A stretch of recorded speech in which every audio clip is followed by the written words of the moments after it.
The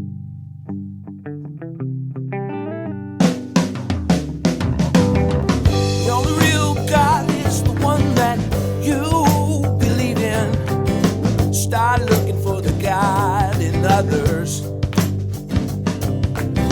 And if you find you're tuning into a wave, well then I don't know much about being saved. Hello, everybody. Hello, friends. Welcome into another episode of Spiritual Philosophy Chatter with the Joneses. I'm Danny Jones. And I am Samantha Jones. And this is 189. 189. What is our topic? This is losing our religion. Yay. Yeah. Very good. Yeah. Well, before we get into that, we have a lot to talk about. Yeah, we do, don't we? So anyways, I'll let you do that. Okay. Well, sorry we weren't here last week. Sorry we had to re-air something for you, but we, after almost 3 years of we finally caught the COVID. Yeah, got the vid. It was brutal. We have been together almost 10 years, and in the whole time we've been together, we have not been that sick.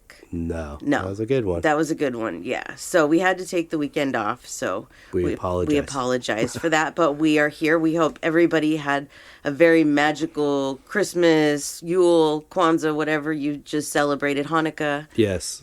Everything. Absolutely. Whatever it is. Yep, and now we will go forward into the new year. Yeah, we're still kind of on the mend, like on a slow, but definitely feeling, this is the first day that I feel somewhat normal. Yeah, yesterday was that first day for me, but like the day, if you guys listened to my radio show this week, I was faking it real good. Yeah. Because that was the day it was the worst for me. So, yeah, it was brutal. So, hope that you guys are all healthy and, don't have to deal with that. Because everybody said it's a different kind of virus and you don't realize what they mean until you're actually in it. And it was weird because it followed this whole pattern of because you came down with it 2.5, 3 days before I did. And so everything that was happening to you happened to me a couple of days later, except I got hit with it hard in the stomach, like a stomach flu, which was really weird. Yeah, I only had one day where that was an issue, but... Yeah. And my brain wasn't as bad as yours. Itchy. That was the weirdest part. My brain was itchy. I don't know how to explain that other than it was itchy. I'm so glad the only thing I was over. that I've explained this to you before is two things, which you don't do a lot, is wear your hair up in a ponytail. Right. So if you do that, sometimes this puts your hair, stress on your hair where your scalp will hurt a little bit. Yeah. But I've had that when wearing hats, like baseball hats. Yeah, this isn't that. This was the weirdest thing. I haven't had hair in a long time.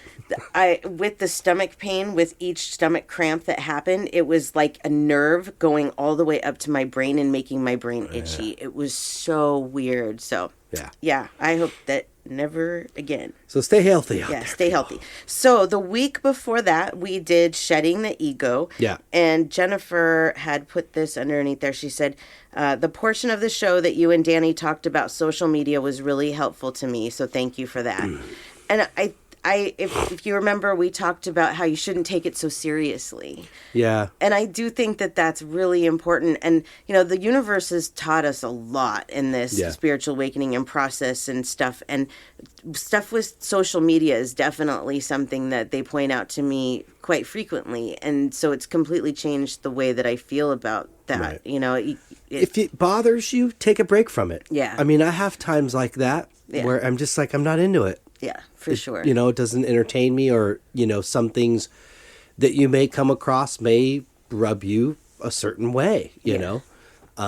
So don't do it. Yeah, exactly. Yep.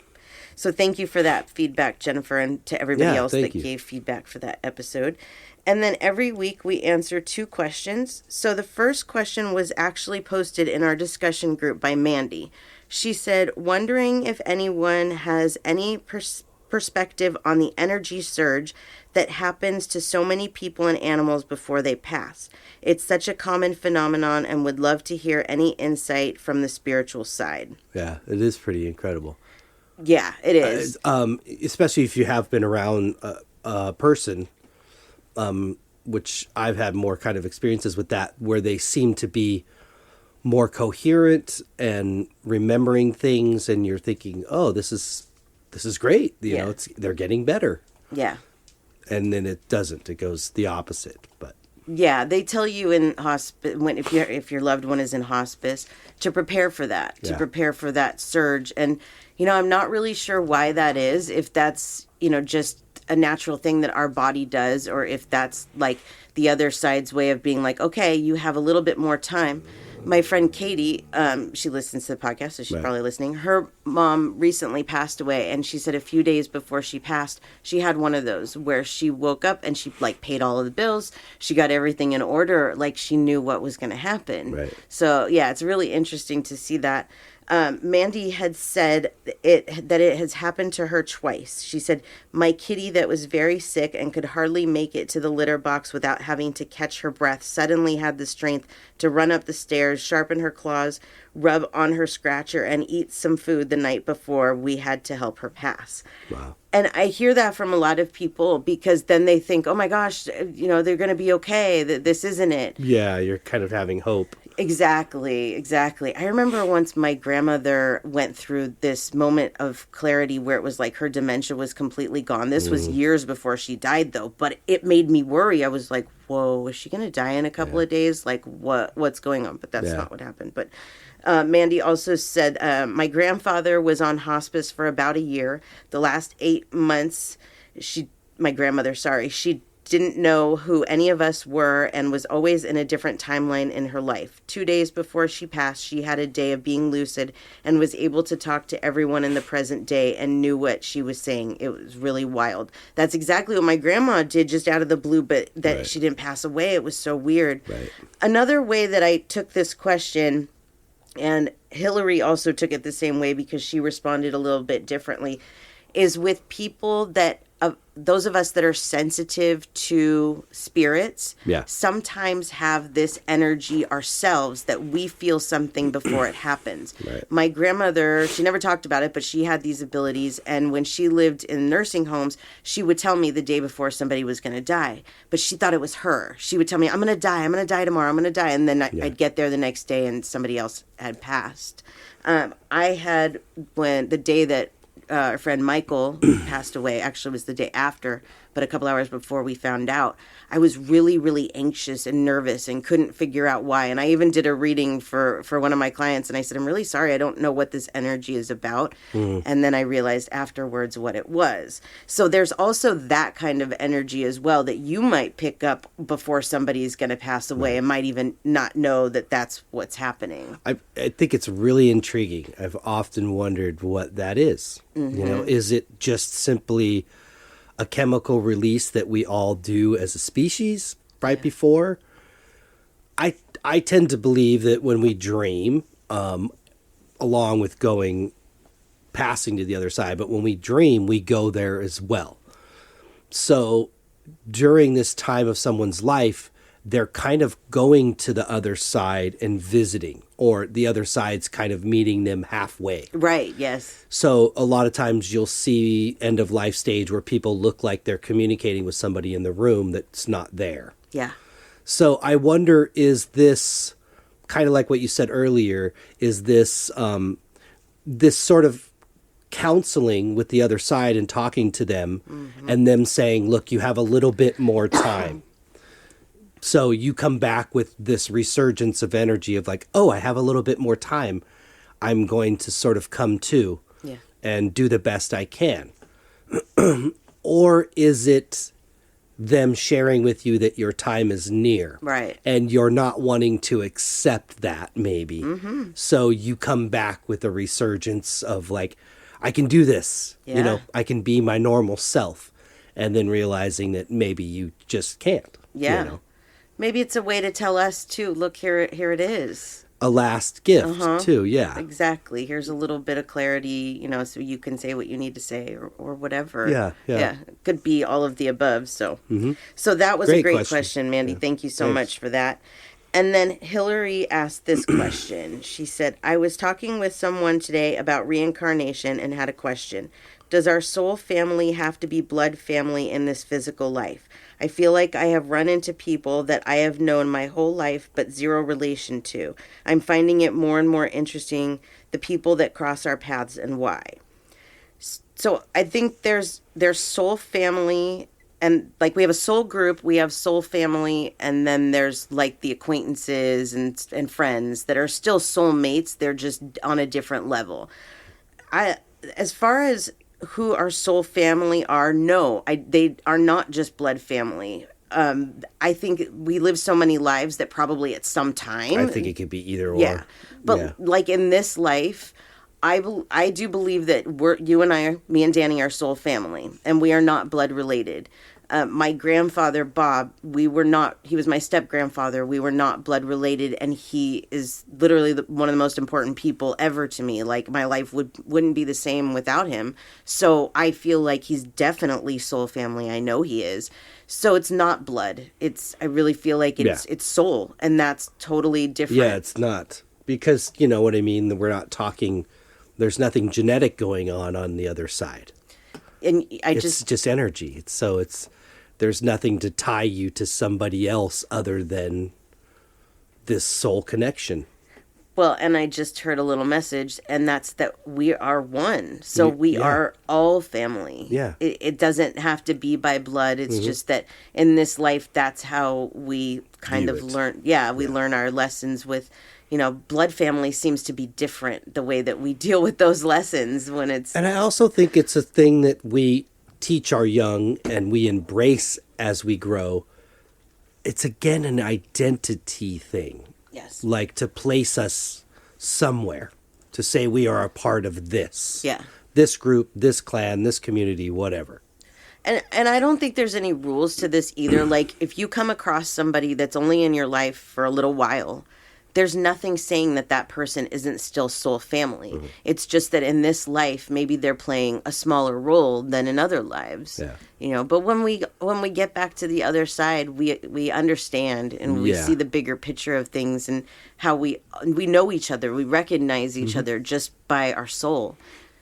So I definitely know that there's people that I've rode with before. Oh yeah. That I'm riding with now.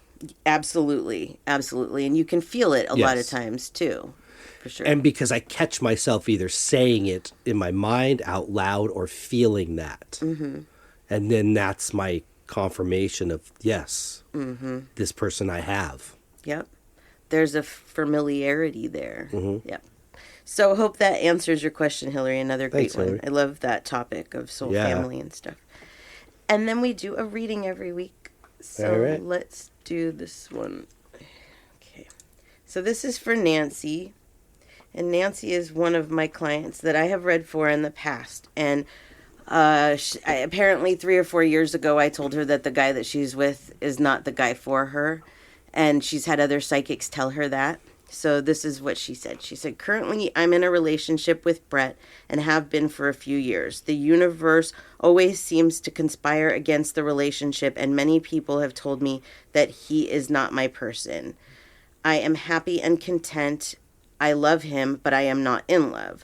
I was again told that my person was coming this year, but was hesitant to come forward because he knew that the timing wasn't right. I have had a few dreams about this person, someone who I have been friends with for a very long time. Never had any romantic feelings or relationship other than a friendship. I am wondering if it is the other person who I'm supposed to be with. Again, I don't have romantic feelings towards this guy, and we have always been just friends. I don't want to manifest the wrong guy again. I already feel guilty enough, but understand that I have to experience this relationship with Brett in order to heal some past karma. My question is, what does the next year look like? Because I don't see this guy being able to come into my life with me being with Brett, and I am not the type of person to have a third-party situation. Okay. I love this question. Mm-hmm. For a lot of different reasons. First of all, I am a psychic and I do a lot of love readings, but I will tell you, as somebody that has been to many psychics, to not base everything that you do on what we say. Yeah. Because a lot of times we see things and we have to interpret what they are. We might hear something. It's not always cut and dry what we're feeling. We interpret it the way that we interpret it. And sometimes there's some things that might be a little off. A few years before I reconnected with Danny and we started dating, I went to a psychic who told me that I already knew the person that I was going to end up with. But she also told me that he had 3 kids. Danny only has 1. So if I would have gone and been like, well, he doesn't have the 3 kids that, she said, I might have passed up something totally good and what was meant for me because of, a technicality like that. Right. I also feel like this is a test for you. This is a test for you to do what is right for you, to make the decision of what you want for your future based on you, not what you're being told is right for you, but what actually feels right. If you are not in love with Brett, then maybe you should reconsider something else.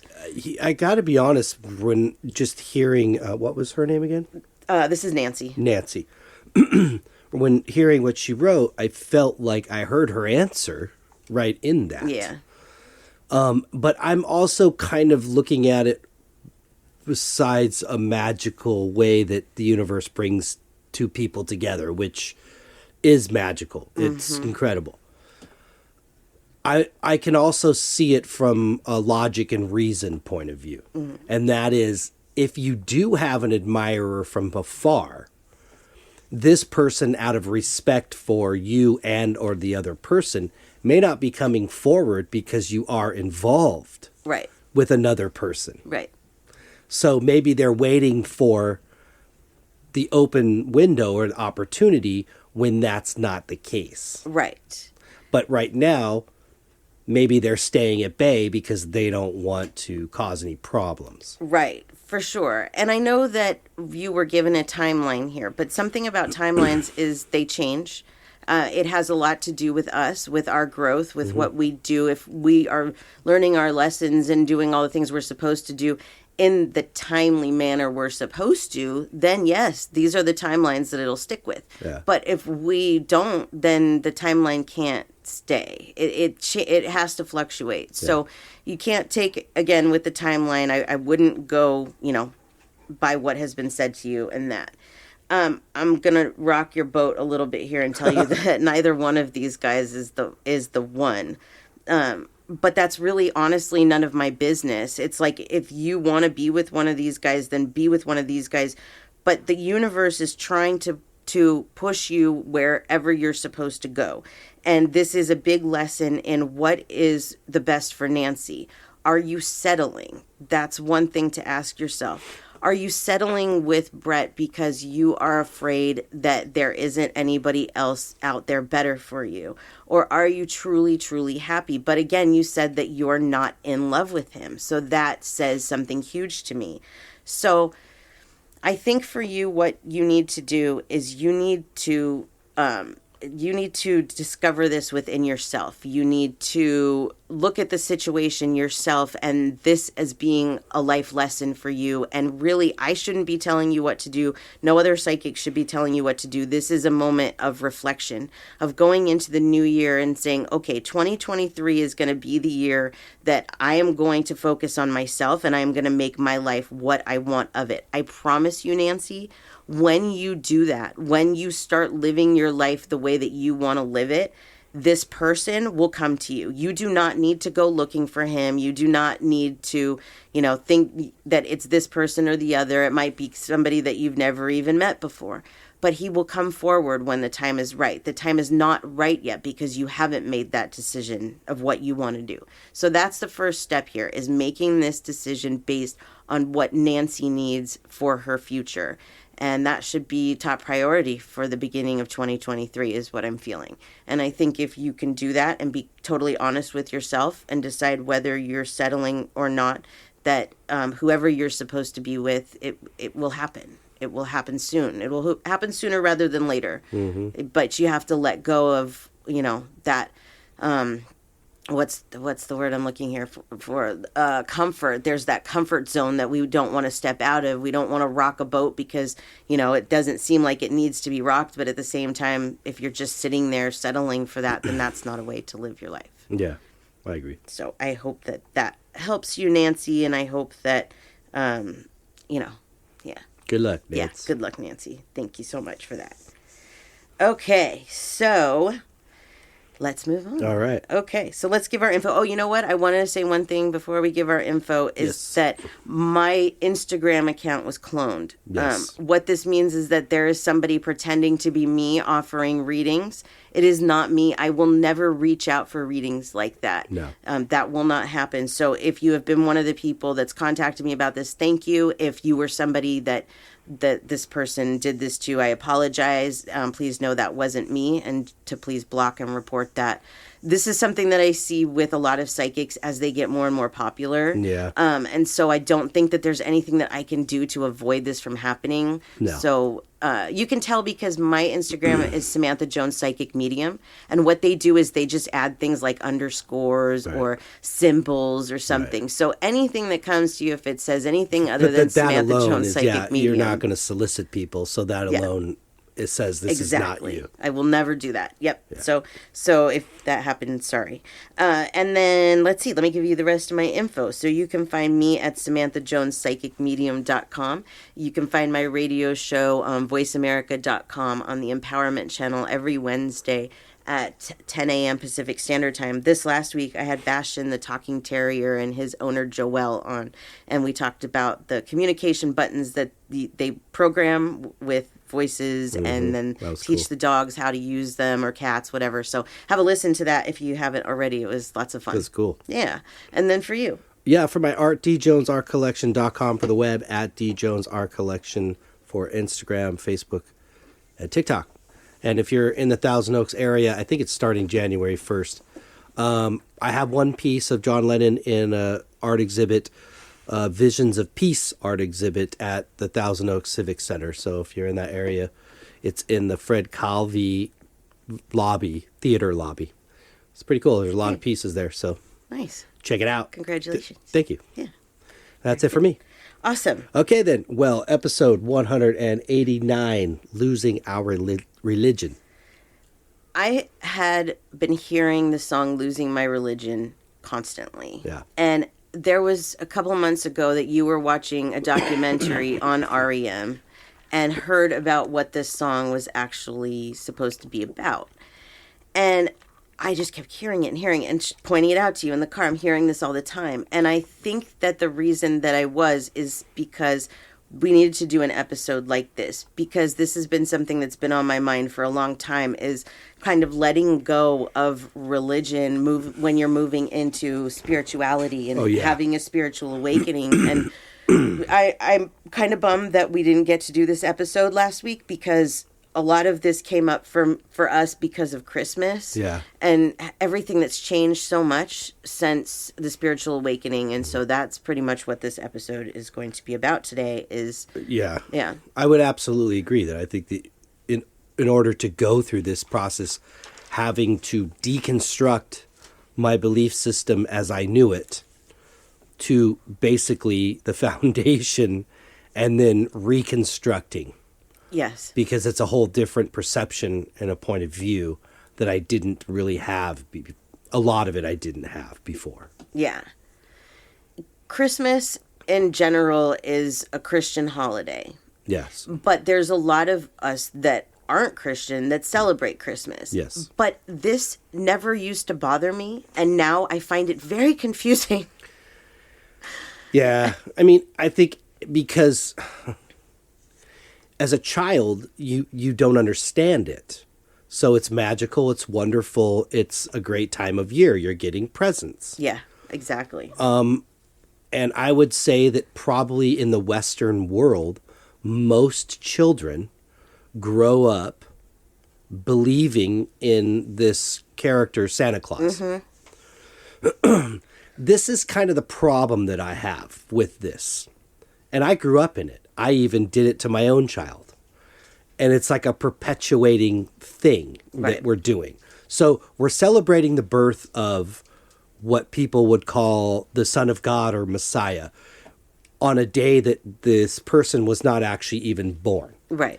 And then somehow through time and whatever, we have inserted this icon called Santa Claus that has nothing to do with the story. Nothing at all, whatsoever. Yeah. And it is the first lie, essentially, that we tell our children. Yeah. that we stick to for years until we have to tell them. And I think every kid is a bit shocked when they find out that this isn't true. Yeah. So why is this necessary? Yeah. Like, why can't we just have a day, even if we're saying, okay, this is Jesus's birthday, whether it's the actual day or not, we're going to celebrate it on this day, and everybody's going to get together and give a gift and have some dinner. And what we've inserted this whole other element about it. Right. That to me is kind of silly. Yeah. It causes a lot of, nowadays, a lot of anxiety for people, stress. It becomes a really crappy time of year for a lot of people. I'm not saying necessarily for me. I could kind of take it or leave it. Yeah. But I don't know. I just struggle with it. Yeah. And I feel like we're perpetuating it by just keep telling every generation this. It never really dawned on me until just recently that that's exactly what we're doing is we're lying to our kids. Mm-hmm. Not just about Santa Claus, but about the Easter Bunny and the Tooth Fairy. If you're good, Santa will bring you gifts. You know, it's why do they have to be good? Why? I remember that all the time. If you're not good, there's going to be coal in your stocking. You know, threatened until Christmas Eve. Mm-hmm. That's not healthy. Why is that healthy? No, my sister came to my mom. I have a sister that's like a year and 8 months older than me, and came to my mom one day when I was young and said, you got to tell him because he's talking about it at school and he's getting picked on. And I remember being really upset when they told me that it wasn't real. Yeah. Like, I guess I just wasn't taking the kid's word for it at school. Yeah. Whoever was saying it to me that it wasn't real. So when my mom and my sister have to sit down and tell me this, I'm kind of angry about it. Mm-hmm. Like, why would you tell me this? Yeah. You know? It can be very traumatizing for a kid. Right. You know, I found out in the grocery store, I was looking at the Easter baskets, and I don't know how old I was, but I had a friend with me, and my friend was a couple of years older, and I was like, oh, I can't wait for the Easter Bunny to bring me a basket. And she told me right there in the grocery store, Easter Bunny's not real. Like, what? Yeah. Neither is Santa Claus. And my mom was just like, yeah, she's right. And it was... There it is. Cat's out of the bag. What? Yeah, you can't brace yourself. No. And why do we do that? Then you feel like I've been lied to. Right. You know? And then let's look at the other side of it. Let's look at the religious side of it, okay? Yeah. I didn't have any religion in my life until I went to a Lutheran school in 7th grade.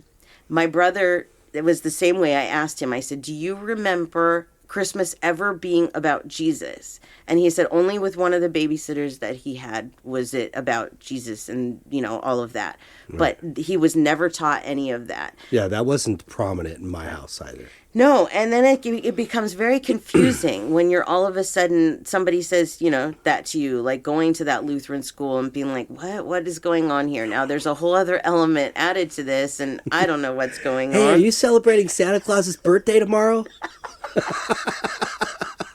But, you know, as a kid, we just go along with it. Yeah. Because, okay, it's Jesus' birthday, or okay, Santa's watching me when I'm asleep. I don't have a problem, really creepy, you know, too. Celebrating somebody's birthday. It doesn't bother me, but I feel like it's a lot of trouble to, you know, what are we celebrating here? It's very confusing. Yes. And then there's the whole other issue of it being shoved down our throats. Yeah. I feel like a lot of people only celebrate Christmas because they have to. Mm-hmm. Because of peer pressure, because of forced fun, because that's the right thing to do. Right. That's what I was raised to do. But why? Why do we have to do something if we don't want to do it? This is the United States. It shouldn't be, but it's a Christian. It's a Christian country. It just is. I would say predominantly, yeah. We shouldn't mix the two, but okay, if we're going to, let's look at it that way. So most places here are closed for Christmas, and they're decorated ridiculously for Christmas. It's everywhere you go. There is no getting away from it. Starting October 1st. Yes. I mean, you're hearing Christmas music before we've even... and seeing Christmas symbols and things on television and ads before we've even hit Halloween or Thanksgiving. Yep. That's like the beginning of the holiday season. Yeah. Pretty much. I feel like in in a marketing aspect, it is. Yeah. And then we come down to like, okay, we were eating breakfast at this place that was really like Christmas threw up in there. It was just everywhere. And they were playing Christmas music. And I started thinking about this because it was like, oh, holy night. And then it was, something not religious. And I was thinking they're mixing, like this is religious songs with non-religious songs. So you're really, even if you're not Christian, you're having these religious songs shoved down your throat. And this is the reason that I say this is because there is no other religion that I feel like this would be acceptable for them to do that. Yeah. If the Jewish people did this, oh no, all hell would break loose. Even I was thinking, even if you have like a restaurant and you're spiritual and you're more into Yule or whatever, and you decorate for Yule and avoid the whole Christmas thing, you're going to get shit for that. Probably. Yeah. Why does it have to be like that? I don't know. I wish I really knew that, but yeah, it just is. I feel like, if it's your thing, if you want to experience it, do it. If you don't, it's okay. Yep. Yep. I asked our listeners a couple of things. First, I asked them, which of these December holidays do you celebrate? 70% said Christmas, 3% said Hanukkah, 21% said Yule, and 6% said Boxing Day. And let me tell you, love it. I didn't know what Boxing Day was. It just came up as December holiday, so I'm like, I'll throw it in. And then I think it was Paul that told me what it was, and that it's a day that you box your Christmas stuff up. Canadian holiday. Like, that's genius. The day after Christmas. That's the best day. Box it up. Back in the attic. Eat the leftovers. But Festivus isn't on that list. Oh, yeah. I should have put Festivus. No, that's a good one. Because that could be confused with Boxing Day. That's true, except it comes before Christmas. That's true, yeah. So then I asked, if you celebrate Christmas, Hanukkah, Kwanzaa, or any other spiritual or religious holiday, why do you celebrate that particular holiday? And the number one answer for this was, it's what I was raised to celebrate. Mm-hmm. So we're basically just... Bingo. Yeah. Right. See, and for me, it's even more of kind of a mystery for me, because the religious aspect or the Jesus part of it in my household was not interjected into the holidays. No, neither. Very little, if at all. It was about Santa and Christmas trees and lights. And behaving because Santa will bring you coal. Yeah. It's kind of even more weird. Because there's nothing about it that's real. At least Jesus, I believe Jesus existed. Yes, I but, do too, yeah. I don't know. You're taking your kids and you're putting them on some man's lap that they don't even know, and we're trying to teach them not to sit on strangers' laps. It's like, what's going on here? I don't know. Maybe I'm being Scrooged, but I think that it's just, it's a little much. Okay, so that was the number one thing people said, is it's what I was raised to celebrate. And then the next one was, I like the holiday and choose to celebrate it simply because of that. And you know what? If that's what you're doing, then I think fine. That's exactly how it should be, that you should celebrate what you want to celebrate because you want to celebrate it. Right. Not because you're obligated. Yeah. The next one is, I do it for my kids and wouldn't celebrate if I didn't have them. And so many of us get trapped in that. Yes, absolutely. But what do you do? Right, because my thought I grew up in LA, and I lived in an apartment building. There was all kinds of kids that lived in various apartments around me, so we'd all kind of converge in the alleys and the streets to play. And I remember two boys that were Jehovah's Witness. And when it came to Christmas time, all of us other kids are, man, I can't wait to tomorrow morning. I can't wait. What am I going to get? What am I going to get? And you'd see these boys just standing there really quiet. Yeah. And not really involved in the conversation. Then finally come to find out they don't celebrate it. Yeah. And I thought, God, how sad. Yeah. When all the other kids are talking and all excited. Yeah. I think as a parent, it's such a double-edged sword. I didn't want my child to go to school and feel like they were missing out on something that all the other kids were getting to enjoy. Totally. So I can see both sides of it because I've done it. Yep. Let me read you some of what the listeners had to say about this. Charlie said, I don't think I would celebrate if I didn't have kids. Chris said, it's what I was raised to celebrate, and though I don't believe in the Christian aspects of it, I think of Christmas as Yule, since that's where it came from originally. Shauna said, I only celebrate for my kids and family. If it weren't for them and being able to be around family, I wouldn't celebrate. The only holiday I tend to celebrate is Halloween. Love Halloween. Yeah. Katie said, I celebrate Christmas, but I am pagan, so really it's Yule I celebrate. Not necessarily Jesus, but more what he represents as far as the light and the darkness. I like the old Germanic and European traditions and history. I like the dark side of the whole Yuletide season. I'm fascinated by its evolution over time, and let's face it, there's a sprinkling or a dumping of capitalism in it. Well, that for sure. That's why, as far as I think it being shoved down our throats, I think it's a good time for business. Yeah. Yeah. Holidays are a good time. It's probably a spike in our economy. Yeah. At least nationally. Yep. Absolutely. That's another area where I have a problem with it, though, is that there's so many people that go into debt because of the holidays. It's ridiculous. Like, my mom loved Christmas, but the sea of Christmas presents that we had was not healthy. It wasn't normal. She would start shopping the day after Thanksgiving and didn't stop until Christmas Eve. And my brother and I would have like 40 presents each. And I'm not joking. And she bought for everybody. It was ridiculous. Why do you have to do that? That to me is like the unhealthy way of the holidays. Like, what's the right way to do this? I don't know that I can say what the right way is, but maybe we could start by being more honest with our kids, and instead of letting them believe this lie of Santa Claus, we tell them. That's my biggest problem with it. Yeah. Why are we not just saying, look, as old as the child as they can remember, as far back as they can remember, they're being told this is just a holiday. It's based on the Christian whatever, blah, blah, blah, right. Jesus' birthday.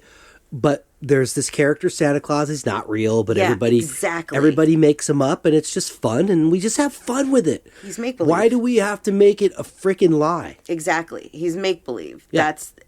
To me, that seems like the right way to go about it. And then, gifts. It's like there's nothing wrong with giving gifts. No. But we've, over the years, established a rule that gifts are for children.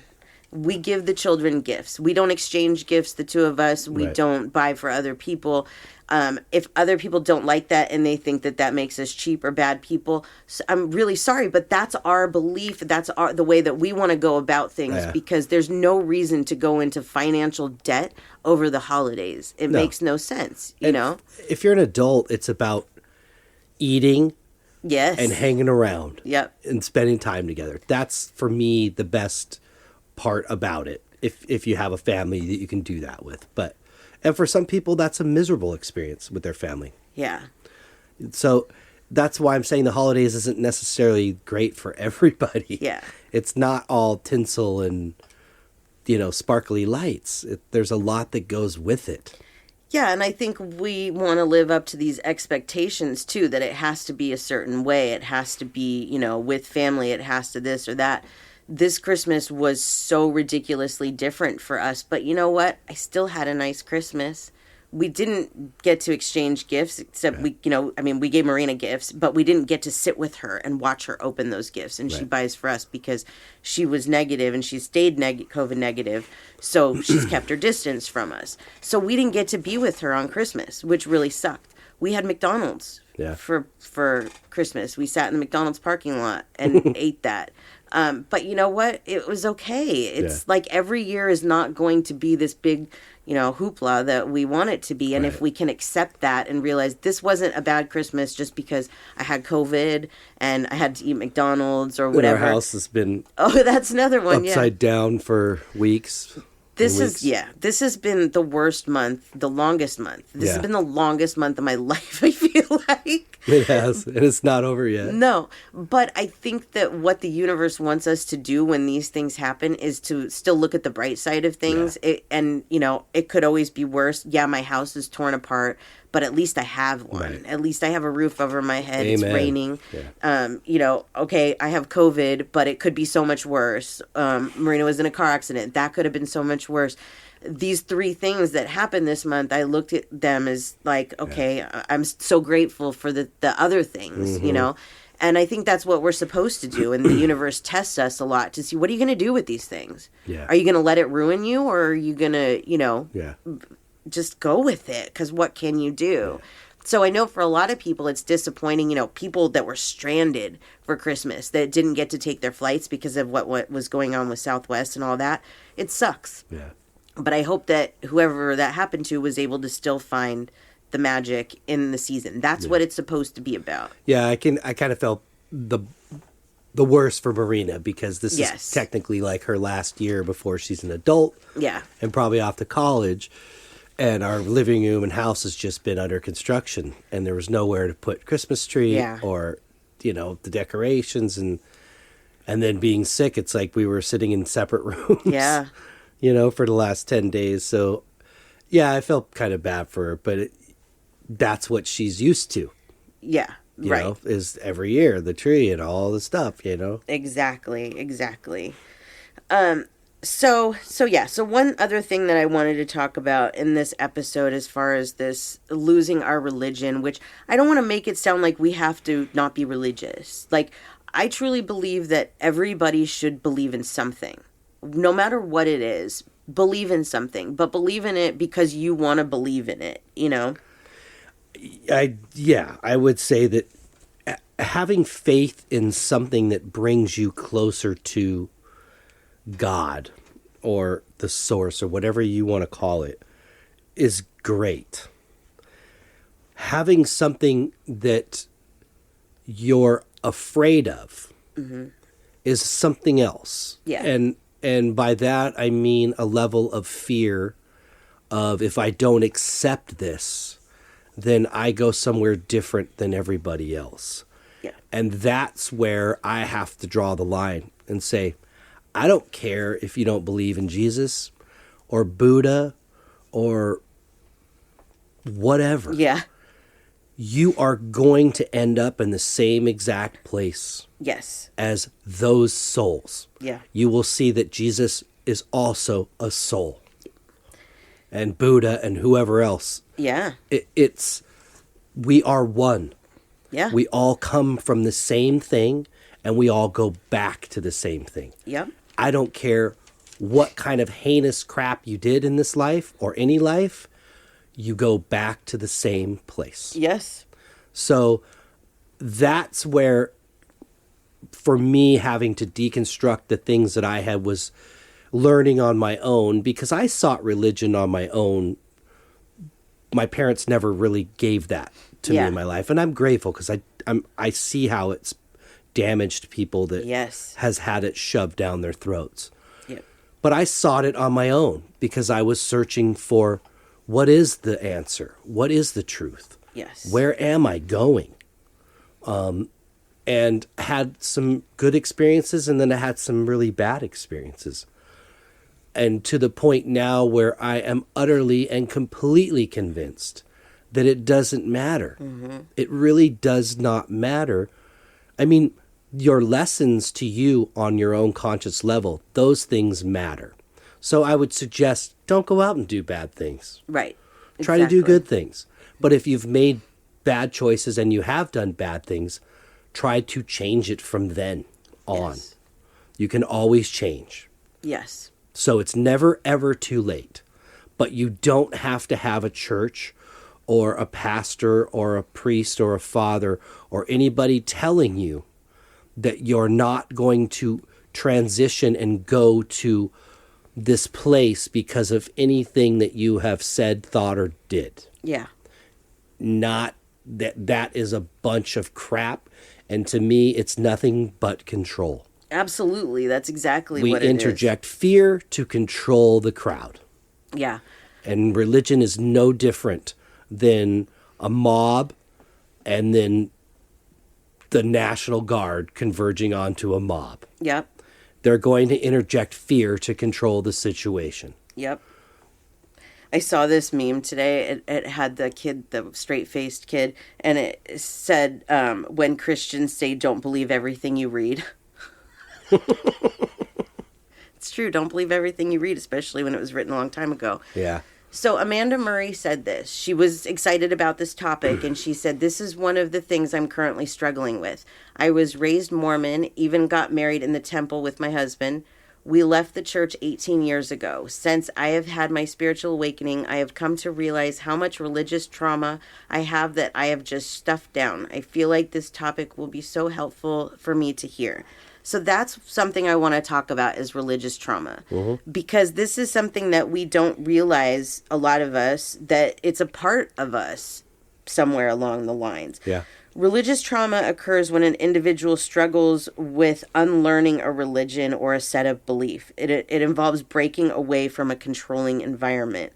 There's two types of there's religious abuse and there's spiritual abuse. Spiritual abuse is when it's one-on-one. It's like a parent that is saying to you, Jesus doesn't like what you're doing, or, you get whipped because you committed a sin or whatever. That is spiritual abuse, where religious abuse is the institution as a whole, the things that it shoves down on us, that we're supposed to believe this, like hell. That is religious abuse, making people feel like they're going to go to a fiery pit if they don't believe these certain list of rules. That's religious abuse. Yeah. Whether you notice it or not. Some of the signs of this kind of abuse. Has someone ever used or attempted to use religious beliefs or practices to manipulate you into certain actions? Are you free to practice your own faith? Has a parent or partner ever tried to force their religion on you? Have spiritual leaders ever tried to justify domestic violence or protect known abusers? A lot of times that happens in religion, where it's like, well, that's your husband. He can do this. And it's like, what are you talking about? I had a friend, I shared this with you, was a pastor of the church that I got involved in when I first got involved in going to church on my own. Great guy. And I saw him recently post something on Facebook that I had read in one of Dolores' books, Jesus and the Essenes, where it talks about the second coming of Christ. And what does that actually mean? Well, there's a lot of different theories, but one of them that they pointed out was one was, what if he does come back, but he's not what everybody thinks? It's just like a normal person, right? But one of the theories, which I thought was amazing, was what if it meant that he comes back into everybody's consciousness or hearts? So, and that could mean for me a couple different things of like, not the religious aspect of, but what was Christ trying to actually say or prove to us? I've never seen so many people jump on this. Yeah. Okay, his statement about what if the return of Christ meant he returns to our hearts. It's not necessarily in the flesh. I saw so many Christian pouncers, man, on this statement. And I was actually proud of him. I was like, holy moly. Yeah. Somebody that I looked up to in that period of my life that I kind of realized wasn't the path that I wanted to take, was starting to see a light of different perception. He had lost his wife. I don't speak to him really personally, but he had lost his wife a few years before. And she was a wonderful person too. And I wonder if she's not sharing things with him from the other side about the truth, what the truth really is. Yeah. And he's having to swallow this now as somebody who's been a pastor of a Christian congregation, for many, many years. And to start to interpret the word differently than how you may have been presented to you. Right. And sometimes it's presented so definite. Right. Where it might take a little bit more of you sort of looking at things from not such, more of a theoretical point of view. Yeah. Not so black and white. I find that brave. Yeah, I do too. that he chose to do that. Yeah. Because let's face it, if and you know, some of the comments in this guy's post was like, it states in the Bible that the only way is through Christ. Okay, well, how the hell did Christ get to the other side before Christ was born? Right. Right. And how about all the other lives Yeah. that lost before Christ was born? How did they get to the other side? Right. This is interjected by religion. Yeah. It's not by what Christ is saying to me. What I believe is what Christ is saying literally. He's saying, my belief, the idea of what I'm trying to tell you Yeah. and show you is that you will live forever. Right. And if you believe this way through me, what I'm sharing with you, you have eternal life.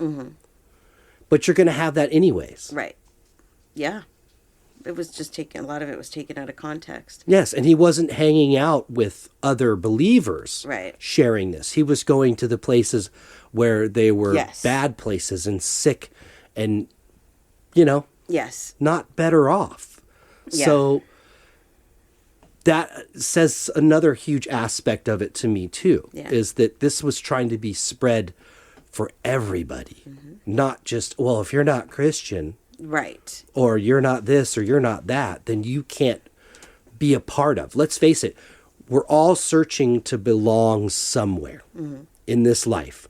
We want to know that we're going to be okay when it's all over with. We just want to know we have a place. That's right. That is the truth of what we're all searching for, whether we walk into a church or a therapy office or whatever it is.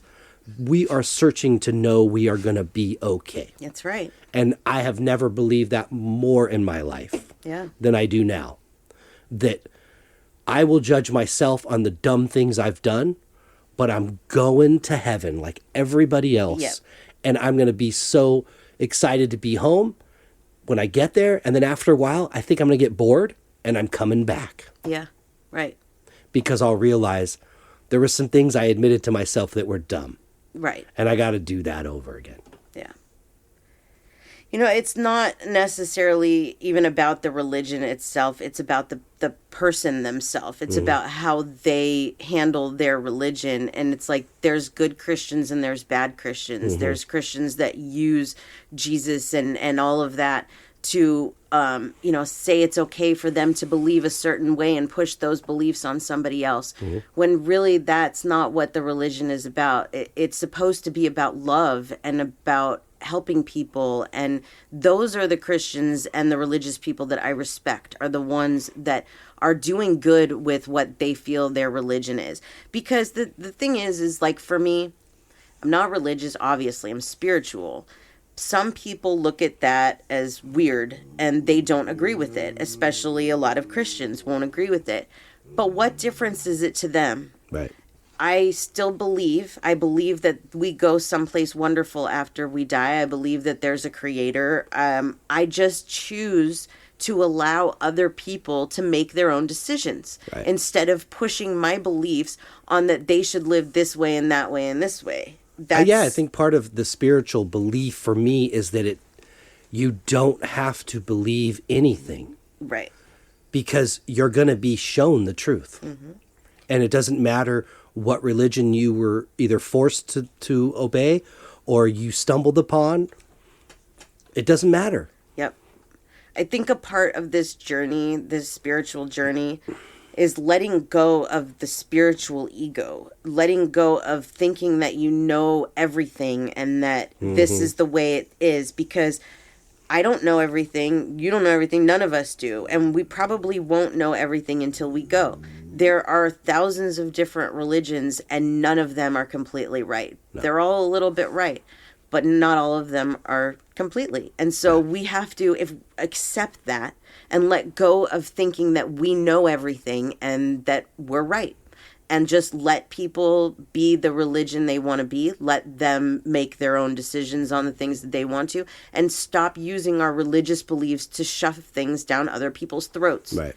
it's not okay. Yeah. It's really not. I think that's a part of the spiritual journey for a lot of people, is learning, what is okay. This is my life, and I'm going to live my life the way that I want to. I'm going to be kind, and I'm going to be charitable, and I'm going to do the things that, I need to do. And it doesn't matter, the rest of it. No. Yeah. Doesn't. No. And living, to each his own. This is my life. That's theirs.